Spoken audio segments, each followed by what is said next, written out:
ഓം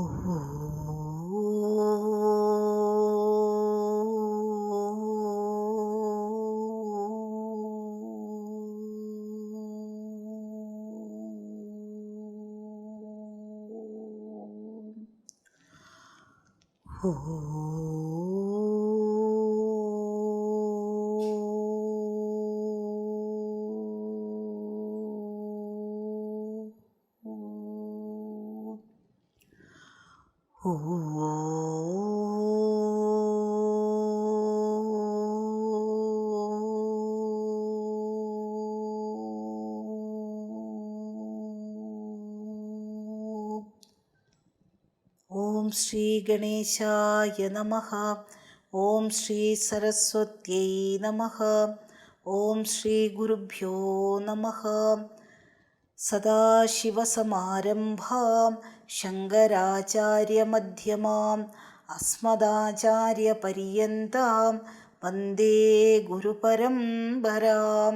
ശ്രുതിസ്മൃതിപുരാണാനാം ആലയം കരുണാലയം. നമാമി ഭഗവത്പാദ ശങ്കരം ലോകശങ്കരം. ശങ്കരം ശങ്കരാചാര്യം കേശവം ബാദരായണം. സൂത്രഭാഷ്യകൃതൗ വന്ദേ ഭഗവന്തൗ പുനഃ പുനഃ. ഈശ്വരോ ഗുരുരാത്മേതി മൂർത്തിഭേദവിഭാഗിനേ വ്യോമവദ്വ്യാപ്തദേഹായ ദക്ഷിണാമൂർത്തയേ നമഃ.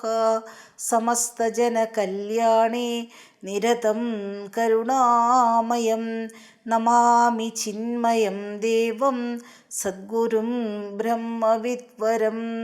സദ്ഗുരും ബ്രഹ്മവിദ്വരം. മൂകം കരോതി വാചാലം പങ്കും ലംഘയത്തെ ഗിരിം. യത്കൃപാതമഹം വന്ദേ പരമാനന്ദമാധവം. പരമാനന്ദമാധവം. സർവവേദാന്തസിദ്ധാന്ത ഗോചരം തമഗോചരം ഗോവിന്ദം പരമാനന്ദം സദ്ഗുരും പ്രണതോസ്മ്യഹം. സദ്ഗുരും പ്രണതോസ്മ്യഹം. കഴിഞ്ഞ ദിവസം നമ്മൾ കണ്ട വിഷമവൃത്തത്തിലുള്ള 2 ശ്ലോകങ്ങളൊന്ന് വായിച്ചിട്ടാകാം. ആവരണസ്യ നിവൃത്തിർഭവതി സമ്യക് പദാർത്ഥദർശനതഃ മിഥ്യാജ്ഞാനവിനാശഃ തദ്വിക്ഷേപജനിതദുഃഖനിവൃത്തിഃ. ഏതത്രിതയം ദൃഷ്ടം സമ്യക് രജ്ജുസ്വരൂപവിജ്ഞാനാത്. തസ്മാത് വസ്തു സ തത്വം ജ്ഞാതവ്യം ബന്ധമുക്തയേ വിദുഷാ. വിദുഷ അറിവുള്ള ഒരാൾ, പഠിച്ചിട്ടുള്ള ഒരാൾ എന്താ ചെയ്യേണ്ടത്? ബന്ധനത്തിൻ്റെ മുക്തിക്കായിക്കൊണ്ടിട്ട് എന്താ ചെയ്യേണ്ടത്? സമ്യക് സ്വരൂപ ദർശനത്തെ നേടാനായിക്കൊണ്ടിട്ട് ശ്രമിക്കണം. അങ്ങനെ സമ്യക് സ്വരൂപ വിജ്ഞാനം സംഭവിച്ചിട്ടുണ്ട് എങ്കിൽ 3 കാര്യങ്ങൾ, അതായത് അജ്ഞാനം ഇല്ലാതെയാകും, തെറ്റിദ്ധാരണകളൊക്കെ മിഥ്യാജ്ഞാനം എല്ലാം നീങ്ങും, പിന്നെയോ ഭയം ഇല്ലാതെയാകും. അങ്ങനെ ഈ 3 കാര്യങ്ങൾ സംഭവിക്കും. അതുകൊണ്ട് കയറിനെ കയറായിട്ട് അറിയണം. അതുപോലെ തന്നെ വസ്തു എന്താണ് എന്ന്, അതിൻ്റെ തത്വം അതിനെ നല്ലതുപോലെ ജ്ഞാതവ്യം മനസ്സിലാക്കണം. ഇനി വീണ്ടും ഇതേ കാര്യം തന്നെയാണ് എങ്ങനെ ഈ ജ്ഞാനം നേടാം എന്നുള്ളത്. പൗനഃ പുണ്യേന ശ്രവണം കുര്യ. അത് വീണ്ടും വീണ്ടും വീണ്ടും ശ്രവണം ചെയ്തുകൊണ്ടേയിരിക്കണം, ഇത് ഉറയ്ക്കുന്നോടം വരെ. കാരണം ഇത് വളരെയധികം ദുർഘടം പിടിച്ച ഒരു കാര്യമാണ്. നമ്മൾക്ക് കേൾക്കുമ്പോഴും മനസ്സിലായി എന്നൊക്കെ തോന്നുമെങ്കിലും ഒരു 2 ദിവസം അതേക്കുറിച്ച് കേട്ടില്ല, അല്ലെങ്കിൽ മനനം ചെയ്തില്ല എങ്കിൽ നമ്മൾ വീണ്ടും വീണ്ടും പിന്നെയും ശങ്കരൻ തെങ്ങേൽ എന്നുള്ള അവസ്ഥ നമ്മൾക്ക് വരും. അതുകൊണ്ട് കരുണാനിധിയായിട്ടുള്ള ആചാര്യ ഭഗവാൻ വീണ്ടും വീണ്ടും വീണ്ടും പറഞ്ഞുകൊണ്ടേയിരിക്കുകയാണ്. അടുത്ത 350, 351. അയോഗ്നിയോഗാദിവ സമന്വയാത് മാത്രാതിരൂപേണ വിജൃംഭതേ ധീഃ തത്കാര്യമേതദ്വിതയം യതോ മൃഷാ ദൃഷ്ടം ഭ്രമസ്വപ്നമനോരഥേഷു തതോ വികാരാഃ പ്രകൃതേരഹം മുഖാ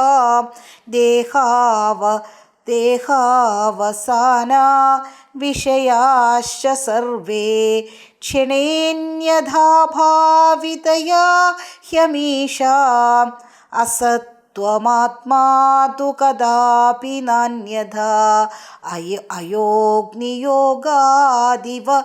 സത്സമന്വയാത് മാത്രാതിരൂപേണ വിജൃംഭതേ ധീഃ തത്കാര്യമേതദ്വിതയം യതോ മൃഷാ ദൃഷ്ടം ഭ്രമസ്വപ്നമനോരഥേഷു തതോ വികാരാഃ പ്രകൃതേരഹം മുഖാ ദേഹാവസാനാ വിഷയാശ്ച സർവേ ക്ഷണേന്യഥാ ഭാവിതയാ അമീഷാം അസത്വമാത്മാ തു കദാപി നാന്യഥാ അയോഗ്നിയോഗാത് ഇവ 150. അയഹ അഗ്നിയോഗാത് ഇവ സത്സമന്വയാത് സമ്യക് സത്സമന്വയാത് മാത്രാതിരൂപേണ വിജൃംഭതേ. എന്നിട്ടോ അത്രയും നോക്കാം. അയഹ അഗ്നിയോഗാത് ഇവ. അയഹ അഗ്നിയോഗാദിവ. അയഹ എന്ന് വെച്ചാലോ ഇരുമ്പിന് അഗ്നിയോഗാത്. ഇരുമ്പിന് അഗ്നിയുടെ ഒരു തരത്തിലുള്ള ക്വാളിറ്റിയും ഇല്ല. അഗ്നിക്ക് നിറം റെഡ് കളറാണ്. അഗ്നിക്ക് വളരെയധികം ചൂടാണ്. അതേസമയത്ത് ഇരുമ്പ് തണുത്തിട്ടാണ്. ഇരുമ്പ് അഗ്നിയെപ്പോലെ അല്ല, കറുത്ത നിറമാണെന്ന് പറയാൻ വേണമെങ്കിൽ. പക്ഷേ ഈ ഒരു ഇരുമ്പ് ഗോളം അഗ്നിയുമായിട്ടുള്ള സംയോഗത്താൽ അഗ്നിയിലൊരു ഇരുമ്പ് ഗോളം കൊണ്ട് ഇട്ടിട്ടുണ്ട് എങ്കിൽ അത് പിന്നെ അഗ്നിഗോളമായിട്ട് തീഗോളമായിട്ടാണ് പിന്നെ നമ്മൾ പ്രകടമാകുന്നത്. അങ്ങനെയാണ്. അപ്പോൾ അതുപോലെ സത്യവുമായിട്ടുള്ള, ഇപ്പോൾ ഇവിടെ അതൊരു ഉദാഹരണം പറഞ്ഞിരിക്കുകയാണ്. അപ്പോൾ അതുപോലെ സത്യവുമായിട്ടുള്ള ചേർച്ചയാൽ, ആത്മാവുമായിട്ടുള്ള ചേർച്ചയാൽ മാത്രാതിരൂപേണ സത്സമന്വയാത്. സത്സമന്വയാത് എന്ന് വെച്ചാലോ സത്വവുമായിട്ടുള്ള അല്ലെങ്കിൽ സത്യവുമായിട്ടുള്ള ചേർച്ചയാൽ, ആത്മാവുമായിട്ടുള്ള ആ ചേർച്ചയാൽ ആത്മാവാണ് സത്യം, വേറെ എല്ലാം അസത്യമാണ്. മാത്രാതിരൂപേണ എന്ന് വെച്ചിട്ടുണ്ടെങ്കിലോ എല്ലാ തരത്തിലുള്ള മാത്ര എന്ന് വെച്ചാൽ ഇന്ദ്രിയാദികളാണ്. ഇന്ദ്രിയാദികളെല്ലാം ബുദ്ധി വിജൃംഭതേ എന്ന് വെച്ചിട്ടുണ്ടെങ്കിൽ പ്രകടമാകുന്നു. ഇതുമായിട്ടുള്ള ചേർച്ചയാൽ ഇതെല്ലാം പ്രകടമാകുന്നു എന്ന് വെച്ചാൽ ഇതെല്ലാം എല്ലാറ്റിനും ജീവത്വം ലഭിക്കുകയാണ്. ബുദ്ധിക്കും അതുപോലെ തന്നെ ഇന്ദ്രിയാദികൾക്കെല്ലാം ബുദ്ധി. മാത്രാദി എന്നുള്ളതിന് പ്രമാതൃ ആദിരൂപേണ. പ്രമാദ എന്ന് വെച്ചാൽ അറിയുന്നവൻ, പിന്നെയോ അറിയുന്നവ, അറിയുക എന്നുള്ള പ്രവൃത്തി, ഇതെല്ലാം. ഇപ്പം ദൃഷ്ടാന്തത്തിലെ ഇരുമ്പ് എന്നുള്ളത് ഇവിടെ ദാഷ്ടാന്തത്തിൽ പറയുമ്പോൾ ബുദ്ധിയാണ്. ഈ ബുദ്ധിക്ക് ദൃഷ്ടാന്തത്തിൽ അഗ്നി പറഞ്ഞുവല്ലോ, ആ അഗ്നി ഇവിടെ ആത്മാവാണ്. ഈ ബുദ്ധിക്ക് ആത്മാവുമായിട്ടുള്ള ചേർച്ചയാൽ ബുദ്ധി സ്വതവേ ജഡമാണ്. സ്വതവേ ജഡമായിട്ടുള്ള ഈ ബുദ്ധി അഗ്നിസംബന്ധത്താൽ ഇരുമ്പിന് ആ അഗ്നിയുടെ ഗുണങ്ങളൊക്കെ കിട്ടുന്നത് പോലെ ജഡമായ ബുദ്ധി ആത്മതത്വവുമായിട്ട് ചേർന്ന് എന്നിട്ടോ പിന്നെ പറയുകയായി, പിന്നെ ആ ആത്മാവിൻ്റെ ഞാൻ ആത്മാവാണ്, പിന്നെ ഞാൻ എന്നുള്ളത് എടുത്തിട്ടാണ് ഞാൻ അറിയുന്നവനായി, ഞാൻ അനുഭവിക്കുന്നവനായി, പിന്നെയോ ഞാനാണ് പിന്നെ എല്ലാം ചെയ്യുന്നതും അനുഭവിക്കുന്നതും കാണുന്നതും എല്ലാം ഞാൻ തന്നെയാണ്. തത് കാര്യം, ഈ രണ്ട് കാര്യം, അതായത് ആത്മാ ബുദ്ധി സംയോഗം. ഇത് രണ്ടും, ഈ രണ്ട് കാര്യം, ഇതിൽ നിന്നും അറിയുന്നവയും അറിയുന്നവനെയും ഇതിന് നല്ലതുപോലെ മനസ്സിലാക്കൂ. ഇത് ഈ ചേർച്ചയാൽ ഉണ്ടായിട്ടുള്ളതാണ്. ഈ ജഡമായിട്ടുള്ള, സ്വതവേ ജഡമായിട്ടുള്ള ബുദ്ധി ആത്മാവുമായിട്ടുള്ള സംബന്ധത്താൽ ആണ് ഈ തരത്തിൽ ഞാൻ അറിയുന്നവൻ എന്നൊക്കെയുള്ള ആ ഒരു അതിന് ചേതനത്വം സംഭവിക്കുന്നത് ഈ സമ്യക് സമന്വയാതാണ്, സംബന്ധത്താലാണ്, ആത്മാവുമായിട്ടുള്ള സംബന്ധത്താലാണ്. തത് കാര്യം ഏതത് ദ്വിതയം യഥോ മൃഷ. ഇനി തത് കാര്യം, ഈ രണ്ട് കാര്യം, ഏതാ രണ്ട് കാര്യം? ആത്മാവും പിന്നെയോ ബുദ്ധി സംയോഗവും. ഇത് രണ്ടിൽ നിന്നും ഏതൊക്കെ ഉണ്ടായത്? അറിയുന്നവൻ, അല്ലെങ്കിൽ അറിയുന്നവ, അല്ലെങ്കിൽ അറിയുക എന്നുള്ള പ്രവൃത്തി. ഇതൊക്കെ ഇത് മനസ്സിലാക്കൂ. എങ്ങനെയാണ് മനസ്സിലാക്കുന്നത്? ഇതിൽ നിന്നുണ്ടായതെല്ലാം യഥഹ മൃഷ, അത് അസത്യമാണ്. ഇത് രണ്ടിന്ന് ചേർച്ചയൊക്കെ ഉണ്ടായി, അതൊക്കെ ശരി തന്നെ, കണ്ടിട്ടുണ്ടായെങ്കിൽ സത്യമാണ് അല്ലേ? എത്ര ത്രിസർഗോ അമൃഷ, ത്രിസർഗം, ഈ കാണുന്ന ത്രിഗുണ സൃഷ്ടി യഥാർത്ഥത്തിൽ അത് മൃഷായാണ് അല്ലേ? യഥാർത്ഥത്തിൽ അത് അസത്യമാണ്. പക്ഷേ അമൃഷ എന്ന് വെച്ചാൽ സത്യം എന്നതുപോലെ നമ്മൾക്ക് അനുഭവപ്പെടുകയാണ്. എന്തുകൊണ്ടാണ്? ഈ ചേർച്ചയാൽ. അതുകൊണ്ട് അത് മനസ്സിലാക്കൂ. ഈ കാണുന്നത് മൃഷ, അത് അസത്യമാണ് എന്ന് മനസ്സിലാക്കൂ. ഏതുപോലെ? ദൃഷ്ടം ഭ്രമസ്വപ്ന മനോരഥേഷു. മനോരഥം എന്ന് വെച്ചിട്ടുണ്ടെങ്കിലോ, നമ്മൾ ജാഗ്രത അവസ്ഥയിൽ ബോധപൂർവം മനസ്സിലാക്കുന്ന കുറേ മനക്കോട്ട, ദിവാസങ്കല്പമൊക്കെ, ദിവാസ്വപ്നങ്ങളൊക്കെ നെയ്യും മനോരഥം അല്ലേ? പിന്നെ സ്വപ്നത്തിൽ നമ്മൾക്കൊരു നിയന്ത്രിക്കാൻ പറ്റില്ല, സ്വപ്നാവസ്ഥയിൽ നമ്മൾ കാണുന്നത്. ഇനി ഭ്രമം, മോഹം, ഇപ്പോൾ ഇതെല്ലാം തെറ്റിദ്ധാരണ. ഭ്രമം എന്ന് വെച്ചിട്ടുണ്ടെങ്കിൽ ഒന്നിനെ മറ്റൊന്നായിട്ട് തെറ്റിദ്ധരിച്ചിരിക്കുന്നു. അപ്പോൾ ഇവയെല്ലാം ഭ്രമത്തിൻ്റെ ഉത്പന്നങ്ങളാണ്. സ്വപ്നവും ഇതെല്ലാം മനോരഥം, ഈ കാണുന്നതെല്ലാം. അപ്പോൾ അതുകൊണ്ട് പ്രകൃതിയിൽ നിന്നാണ് ഈ അഹംബുദ്ധി, അതുപോലെ തന്നെ മനസ്സ്, ഇന്ദ്രിയങ്ങൾ, വിഷയങ്ങൾ, പ്രാണങ്ങൾ, ഇതെല്ലാം എന്താണ്? ഇതെല്ലാം അമൃഷ അല്ല, മൃഷ എന്ന് വെച്ചിട്ടുണ്ട്. അമീഷ എന്നാണ് ഇവിടെ കിടക്കുന്നത് അല്ലേ? ക്ഷണേന്യതാഭാവിതയാ ഹി അമീഷ അസത്യം. ഇതെല്ലാം ക്ഷണത്തിൽ മാറിക്കൊണ്ടിരിക്കുകയാണ്. ഇപ്പം തോന്നിയതല്ല, കുറച്ച് നേരം കഴിയുമ്പോൾ തോന്നുക.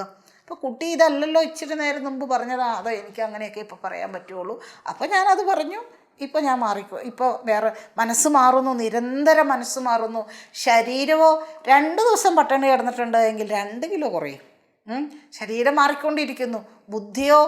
ബുദ്ധിക്ക് ചിലപ്പോൾ വളരെയധികം തീവ്രതയൊക്കെ ഉണ്ടെങ്കിലും അധിക സമയവും ജഡവുമാണ്.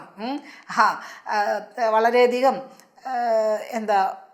മന്ദബുദ്ധിയാണ്, അധിക സമയവും മന്ദബുദ്ധിയാണ്. അപ്പം ഇതെല്ലാം പ്രകൃതിയിൽ നിന്നുണ്ടായ അഹംബുദ്ധി ആകട്ടെ, മനസ്സാകട്ടെ, ഇന്ദ്രിയങ്ങളാകട്ടെ, വിഷയങ്ങളാകട്ടെ, ചില സ്ഥലങ്ങളിലൊക്കെ ചെന്നിട്ടുണ്ടെങ്കിൽ ഒരാഴ്ച കൊണ്ട് ഒരു നാട് മാറും. അങ്ങനെ അത്രമാത്രം മാറ്റമാണ് എല്ലായിടത്തും, എവിടെയും ക്ഷണം മാറിക്കൊണ്ടിരിക്കുകയാണ്. അപ്പോൾ അങ്ങനെയുള്ള ആത്മാവാണ് എങ്കിലോ ആത്മസ്വരൂപത്തിന് ഒരു മാറ്റവുമില്ലാതെ എന്നെന്നും ഒരേപോലെ നിൽക്കുന്നത് എന്തോ അതാണ് ആത്മ. ഏത് കാലത്തിലും അല്ലെങ്കിൽ ത്രികാലങ്ങളിലും എൻ്റെ ബാല്യത്തിലാകട്ടെ, കൗമാരത്തിലാകട്ടെ, ഇപ്പോൾ വാർദ്ധക്യത്തിലാകട്ടെ, ഒരു തരത്തിലുള്ള മാറ്റവുമില്ലാതെ ഞാൻ നിശ്ചലനായി അല്ലെങ്കിൽ നിരാകാരനായിട്ട് ഒരു മാറ്റവുമില്ലാതെ ഞാൻ നിലകൊള്ളുന്നു. ഒരു തരത്തിലുള്ള മാറ്റവും എനിക്ക് വന്നിട്ടില്ല. ശരീരത്തിന് മാറ്റങ്ങൾ വന്നിട്ടുണ്ട്, പിന്നെയോ മനസ്സ് മാറിയിട്ടുണ്ടാകാം, ബുദ്ധിക്ക് മാറ്റങ്ങൾ വന്നിട്ടുണ്ടാകാം, ഇതൊക്കെ ഉണ്ടായിട്ടുണ്ട്. പക്ഷേ എങ്കിൽ ഞാൻ എന്നുള്ള ആ സത്യവസ്തുവിന് ഒരു തരത്തിലുള്ള മാറ്റവുമില്ല. പക്ഷേ നോക്കൂ, ഇതെല്ലാം ഈ പ്രകൃതിയിൽ നിന്ന് ഉടലെടുത്തതായിട്ടുള്ള അഹംബുദ്ധി, ഇന്ദ്രിയം, മനസ്സ്, ബുദ്ധി, ഇവയെല്ലാം ക്ഷണത്തിൽ മാറിക്കൊണ്ടിരിക്കുന്നു. അപ്പോൾ അതുകൊണ്ട് ഈ ബുദ്ധി കൊണ്ട് തന്നെ ആത്മസ്വരൂപത്തെ സാക്ഷാത്കരിക്കണം. അപ്പോൾ എങ്ങനെയാണ് സാക്ഷാത്കരിക്കേണ്ടത് എന്ന് പറയുകയാണ്. കാരണം വികാരം ഉണ്ടാകുന്നതും അതുപോലെ തന്നെ മാറിക്കൊണ്ടിരിക്കുന്നതും എല്ലാം അനാത്മാവാണ്. മാറ്റമില്ലാത്തത് എന്തുണ്ടോ അതാണ് ആത്മ. മാറുന്നതെല്ലാം വികാരം എന്ന് വെച്ചിട്ടുണ്ടെങ്കിലോ പലതരത്തിലുള്ള വികാരങ്ങളെ ബാധിക്കുകയാണ് അല്ലേ. അതെല്ലാം അനാത്മാവാണ്. അപ്പോൾ അതുകൊണ്ട് ഇരുമ്പ് തീഗോളം എങ്ങനെയാണോ നിലനിൽക്കുന്നത്, ഇരുമ്പ് കൊണ്ടുള്ള ആ ഗോളത്തെ അഗ്നിയിലിട്ട് അതൊരു തീഗോളമായിട്ട് മാറി എങ്ങനെയാണോ അത് നിൽക്കുന്നത്, അതുപോലെ തന്നെ അനാത്മാവുമായിട്ട് ബുദ്ധിവൃത്തി ആത്മാവുമായി ചേർന്ന് ഒരു തെറ്റിദ്ധാരണ ഉണ്ടാക്കിയിരിക്കുന്നതാണ് ഇവിടെ.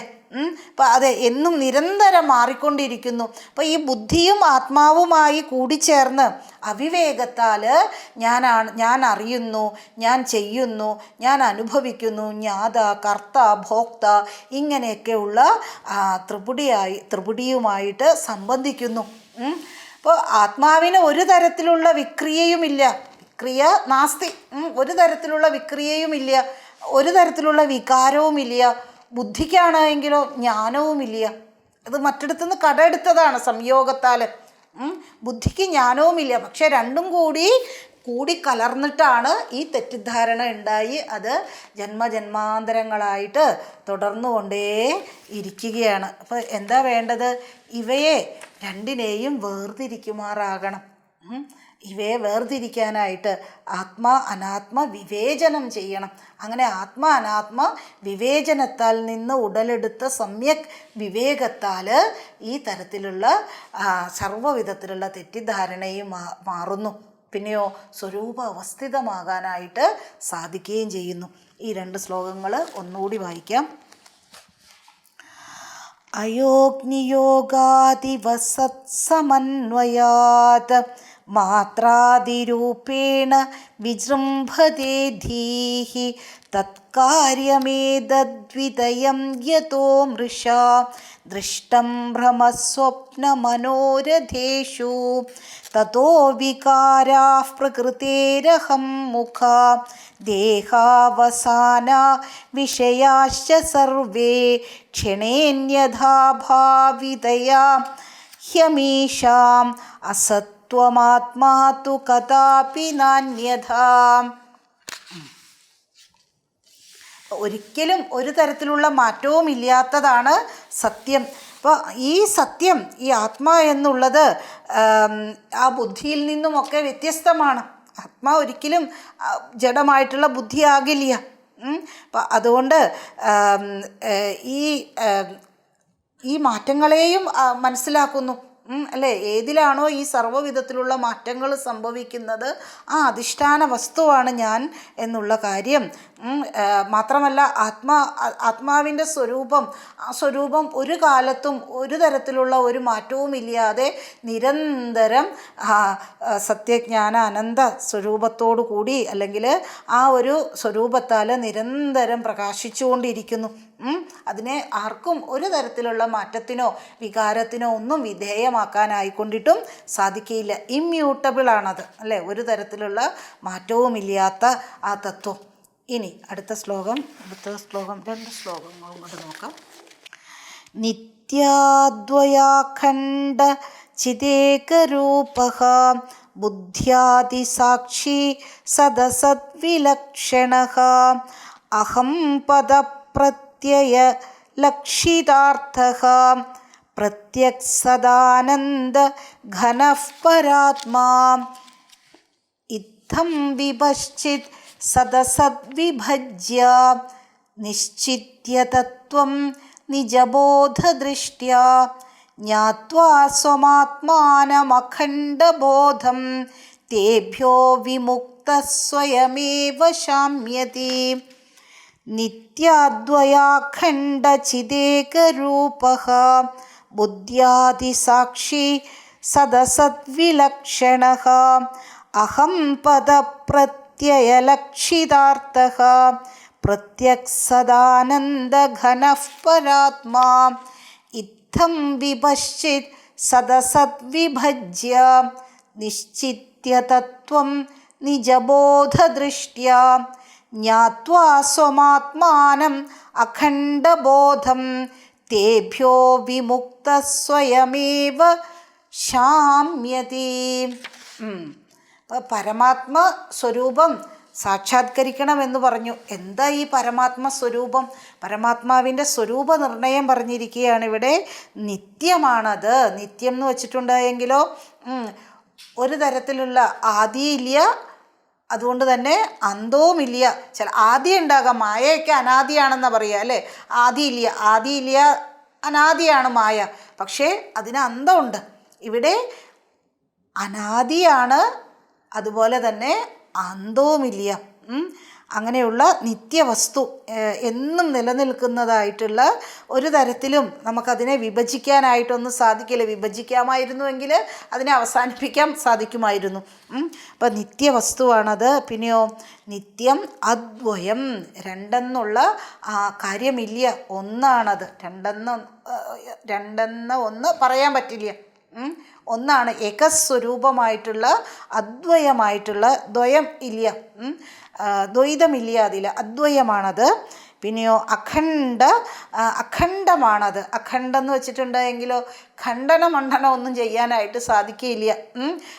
അതിനെ ബ്രേക്ക് ചെയ്യാനായിട്ടോ അങ്ങനെയൊന്നും സാധിക്കില്ലാത്ത തത്വം, അഖണ്ഡമായിട്ടുള്ള തത്വം ചിതാണത്. സദാ ജ്ഞാനസ്വരൂപമായിട്ടിരിക്കുന്നു, അങ്ങനെയുള്ള ആ തത്വം. പിന്നെയോ ഏകരൂപ, വേറെ ഒരു തരത്തിലും ഒരേ പോലെയാണ് അത് എപ്പോഴും. ഇപ്പോൾ നിത്യമാണ്, അദ്വയമാണ്, അഖണ്ഡമാണ്, ചിതാണ്, ഏകരൂപമാണ്. നിത്യാദ്വയാഖണ്ഡ ചിദേകരൂപ. പിന്നെയോ ബുദ്ധ്യാദിസാക്ഷി. ബുദ്ധ്യാദി എന്ന് വെച്ചാലോ ബുദ്ധി, മനസ്സ്, ചിത്തം, അഹങ്കാരം, പ്രാണൻ, ഇന്ദ്രിയങ്ങൾ, ഇവയ്ക്കൊക്കെ സാക്ഷിയാണത്. സാക്ഷി എന്ന് വെച്ചാലോ സാക്ഷി. ഇപ്പോൾ നമ്മളിപ്പോൾ യാത്രയൊക്കെ ചെയ്യുമ്പോൾ ബസ്സിലിരിക്കുമ്പോഴായിരിക്കും താഴെ അല്ലേ, ബസ്സിലിരിക്കുമ്പോൾ താഴെ ഒരു റോട്ടിൽ നടക്കുന്ന കാര്യങ്ങൾ വളരെ കൃത്യമായിട്ട് കാണാനായിട്ട് നമ്മൾക്ക് സാധിക്കും. രണ്ടുപേരും തമ്മിൽ അടിയുണ്ടാക്കുകയാണ്. കുറച്ച് നേരമായിട്ട് നിർത്തിയിട്ടേക്കുന്ന ബസ്സാണെങ്കിൽ എവിടെ നിന്നാണ്, ആരാണ് ആദ്യം കുത്തിത്തിരിപ്പ് ഉണ്ടാക്കിയതെന്ന് വരെ നമ്മൾക്ക് അറിയാനായിട്ട് സാധിക്കും അല്ലേ. അപ്പോൾ എല്ലാം ഇങ്ങനെ നോക്കി കണ്ടുകൊണ്ടിരിക്കും. അതിൻ്റെ അകത്ത് പോയി ബസ്സിൽ നിന്ന് താഴെ ഇറങ്ങി അതിൽ കൂടിയിട്ടുണ്ട് എങ്കിൽ, അടിയിൽ ഒരാളുടെ ഭാഗം പിടിക്കാനായിട്ട് കൂടിയിട്ടുണ്ടെങ്കിൽ പിന്നെ അയാളെ നമുക്ക് സാക്ഷി എന്ന് പറയാൻ പറ്റില്ല അല്ലേ. സാക്ഷി അതിൽ പെടില്ല, എന്നിട്ടോ എല്ലാം അറിയുന്നു. അതുപോലെ ബുദ്ധിയാദി സാക്ഷി, ഈ മനസ്സിൻ്റെയും ബുദ്ധിയുടെയും അതുപോലെ തന്നെ ചിത്തത്തിൽ എന്തൊക്കെയാണോ, പിന്നെയോ അഹങ്കാരം, ഇതെല്ലാം പ്രാണൻ, ഇതിനെ എല്ലാത്തിനെയും അറിയുന്നു. ഇവയ്ക്ക് എല്ലാത്തിനും സാക്ഷി, ഇവയെല്ലാം പ്രകാശിപ്പിക്കുന്നു. ഇവയെല്ലാത്തിനെയും പ്രകാശപൂരിതമാക്കുന്നു. ഇവയെല്ലാത്തിനെയും അറിയുന്നു. പക്ഷേ എങ്കിൽ അത് ഇവയിൽ നിന്നും വിലക്ഷണവുമാണ്. ഇപ്പോൾ സാക്ഷി ആയതുകൊണ്ട് പിന്നെ പറഞ്ഞു ബുദ്ധ്യാദി സാക്ഷി സദസത് വിലക്ഷണ. സദസത് വിലക്ഷണ, സത് എന്നുള്ളതിന് ഇവിടെ അർത്ഥം സ്ഥൂലം എന്നാണ് അർത്ഥം. പിന്നെയോ അസത് എന്നുള്ളതിന് സൂക്ഷ്മം എന്നും അർത്ഥം. അപ്പോൾ സ്ഥൂലത്തിനും സൂക്ഷ്മത്തിനും ഒക്കെ സാക്ഷി. അതായത് നമ്മളുടെ ഈ സൂക്ഷ്മ ശരീരത്തിൽ പെടുന്നതാണ് മനസ്സും ബുദ്ധിയും അഹങ്കാരവും ചിത്തവും, അതുപോലെ തന്നെ സൂക്ഷ്മ ജ്ഞാനേന്ദ്രിയങ്ങളും സൂക്ഷ്മ കർമ്മേന്ദ്രിയങ്ങളും പ്രാണനും ഒക്കെ സൂക്ഷ്മതലത്തിലുമുണ്ട്. അതായത് ഈ സ്ഥൂലതലത്തിൽ ഈ കണ്ണൊക്കെ ഉണ്ട് എങ്കിൽ ഇതൊക്കെ ഒരു ഗോളകം മാത്രമാണ്. യഥാർത്ഥത്തിലുള്ള കണ്ണ്, ഈ കണ്ണിനും കണ്ണായിട്ട് സൂക്ഷ്മമായിട്ടുള്ള ചക്ഷുസ്സുണ്ട്. അപ്പോൾ ആ തരത്തിലുള്ളതിനെ എല്ലാം സാക്ഷി അറിയുന്നു. സൂക്ഷ്മമായിട്ടുള്ളതിനെയും അറിയുന്നു, സ്ഥൂലമായിട്ടുള്ളതിനെയും അറിയുന്നു, പ്രകാശിപ്പിക്കുകയും ചെയ്യുന്നു. അപ്പോൾ ഈ ബുദ്ധിക്കും സാക്ഷിയാണ്. അങ്ങനെയുള്ള സാക്ഷി സത്സത് വിലക്ഷണം എന്ന് വെച്ചാലോ സൂക്ഷ്മത്തിൽ നിന്നും സ്ഥൂലത്തിൽ നിന്നും വ്യത്യസ്തമാണ്. ഇവയെ അറിയുന്നവൻ ഒരിക്കലും ഇതായി തീരില്ല. ഇവയുടെ സർവ്വവിധത്തിലുള്ള കാര്യങ്ങളും മനസ്സിലാക്കി കൊണ്ടിരിക്കുന്ന ഒരുവൻ അതായി തീരുകയില്ല. അതല്ലല്ലോ. അപ്പം അതുകൊണ്ട് സത് അസത് വിലക്ഷണം എന്ന് വെച്ചിട്ടുണ്ടെങ്കിൽ സ്ഥൂലത്തിനും സൂക്ഷ്മത്തിനും സാക്ഷിയാണ്. ഇനി ഇത്രയും ക്ലിയറായി എന്ന് തോന്നുന്നു. നിത്യ അദ്വയ അഖണ്ഡ ചിത് ഏകരൂപഃ ബുദ്ധ്യാദിസാക്ഷി സദസത് വിലക്ഷണഃ അഹം പദപ്രത്യയ ലക്ഷിതാർത്ഥഃ. അഹം അഹം എന്ന് നാം പറയുമ്പോൾ നാം ഉദ്ദേശിക്കുന്നത് യഥാർത്ഥത്തിൽ ജീവനെയാണ് അല്ലേ. ഞാൻ വരികയാണ്, ഞാൻ പോകുകയാണ്, ഞാനിപ്പോൾ ക്ലാസ് എടുക്കുകയാണ്, ഞാൻ കുറച്ച് കഴിഞ്ഞിട്ട് വരാം, ഇങ്ങനെയൊക്കെ പറയുമ്പോൾ നമ്മൾ ഉദ്ദേശിക്കുന്നത് ഉദ്ദേശിക്കുന്ന ജീവനെയാണ്, ഞാൻ ഇന്നയാളാണ്. പക്ഷെ അതുകൊണ്ട് യഥാർത്ഥത്തിൽ ലക്ഷ്യമാക്കുന്നത് ചൈതന്യ സ്വരൂപത്തെയാണ്. ഈ ഞാൻ എന്നുള്ളത് ഈ തരത്തിലുള്ള നിത്യ അഖണ്ഡ അദ്വയമായിട്ടുള്ള പരിപൂർണമായിട്ടുള്ള തത്വത്തെയാണ്. അതാണ് ലക്ഷ്യം, അതാണ് ലക്ഷ്യമാക്കേണ്ടത്, അല്ലെങ്കിൽ അതാണ് ലക്ഷ്യമാക്കുന്നത്. ഞാൻ എന്നുള്ളത് കൊണ്ട് അതാണ് യഥാർത്ഥത്തിൽ പറയേണ്ടത്. പക്ഷേങ്കിൽ നമ്മൾ വിചാരിക്കും ഇത് ഞാനാണ്, അല്ലെങ്കിൽ ഞാൻ ഈ ശരീരമാണ് എന്നൊക്കെയാണ്. പക്ഷേ ഇതും കൊണ്ട് ലക്ഷ്യമാക്കപ്പെടേണ്ട ആ തത്വം അതാണ് ഞാൻ. അത് എങ്ങനെയാണ്? പ്രത്യക് സദാനന്ദ ഘനഃപരാത്മാ.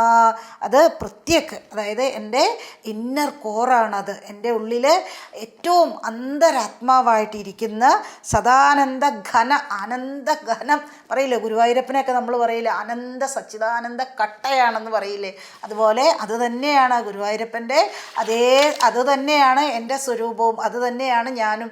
അനന്തഘനമായിട്ടുള്ള പ്രത്യക് സദാനന്ദ ഘനമായിട്ടുള്ള പരമാത്മസ്വരൂപം.